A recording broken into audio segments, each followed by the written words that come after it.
So let's start off with a basic question. Who is the current Osama bin Laden? Today's. I think the current Osama bin Laden is actually Hamza bin Laden. We said we killed him obviously before the bin Laden raid. Yep. I don't think he's dead. I think he's running camps in Afghanistan now.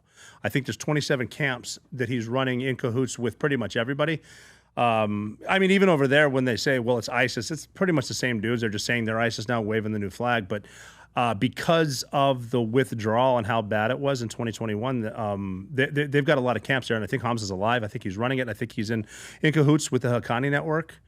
And it's just sort of one of the things we don't really want to talk about because, Afghanistan is one of those things that I think we had it won after Operation Anaconda, pretty much after Tora Bora, where they all ran to Pakistan, and we were really good at keeping people there and watching the border. So eventually we'd run sources in and out, try to find out where bin Laden is, because they're all in Pakistan. And the whole thing with you're either with us or you're with the terrorists was wrong, because Afghanistan was fine. When I was there in 2005, living in Jalalabad, Afghanistan, in a safe house, which would be unheard of now, we had a small airfield that the Russians built.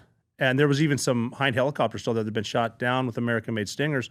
You could drive a motorbike out in town and eat the local food. You could buy rugs from local vendors, and it was okay, but there was no such thing as IEDs, no suicide bombers, until we decided to surge, the first surge, which was under George Bush. And we were even saying to them, why would you surge now? And that's just the broad brush stroke of how to win anything. And we were even, as operators on the ground, explaining to them, this is going to be bad because right now we can go out in town and we get along with the locals, and with our safe house, we're hiring local plumbers, electricians, local security. There's safety and security here. But if you move us out of here and build a big base, bring in thousands of troops, the only ones going outside are scared 20-year-olds driving MRAPs, running over people. You only let in 5 vendors instead of the rest of them. They're going to get rich by raising their prices by 800%. They're not. What do you think's going to happen? And they didn't buy it. And their answer was, well, no, there's no suicide bombers here. There's no IEDs. And what happened. So I don't think a lot of senior leaders, they're more political than want to know what's actually going on. So I think right now, because of what we did and how we're probably still funding the Taliban and we're funding their camp. So I think it's Hamza. Short answer is Hamza bin Laden. Hamza bin Laden. So, and do we know where he's at? I don't. And I think it's been tough because we don't have very good human intelligence there. We have signal sort of everywhere, but it's hard to get there. Do you think Mossad knows where he's at? Because Mossad seems to know where everybody's at. Mossad surprises me because I think they know everything. They've proven it with putting IEDs in places in Iran where they're meeting, the thing with the pagers. So, yes, I think they do.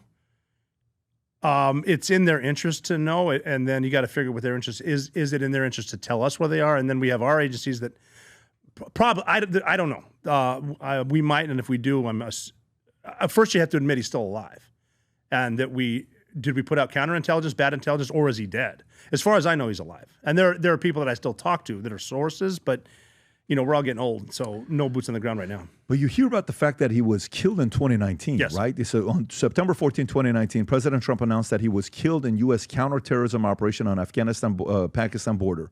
You're saying he's not dead. You still think he's alive. Right. And so I might have misspoken. One of the brothers was killed before the raid. We killed one of the brothers on the raid.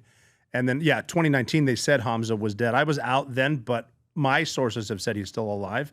But it's one of the things they don't want to admit.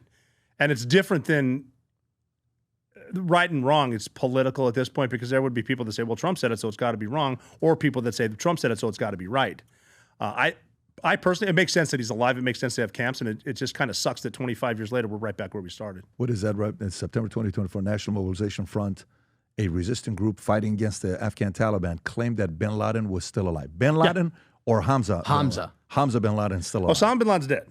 Okay, so that one you know for a fact because you looked at his face. Yeah, I looked at him and then killed him. I looked at his dead face. And then when the picture that was taken that wasn't released, those are my gloves holding his head together. So he's gone, but there's Sarah Adams, I think is her name, is a follow.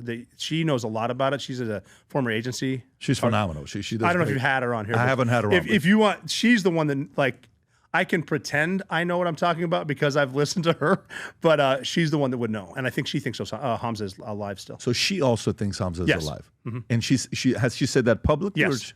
Okay. She screams it from the rooftops publicly. So if we know where he's alive, then why would the president announce that he was taken out in 2019? Well, that I don't understand either.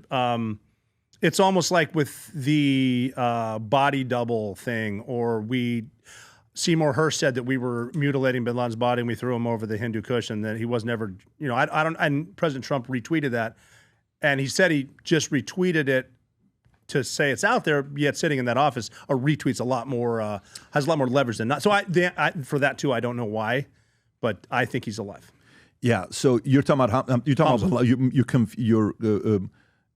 isolate each one of them. Are you talking about a tweet many years ago when President said that Osama bin Laden was never killed? So that's what you're talking about. There was something about a Seymour Hersh article that said he was dead, but he was mutilated. I'd have to look up the. He retweeted. The president retweeted something. Yeah, and I'd have to look that up. Can you pull that up, Rob? I'm looking right now. He retweeted something that at the time they said, President Trump retweeted a QAnon claim that something like that. Osama bin Laden, I think is 2000 and what year would this be? That would have been 12. No, not 12. What year would it be?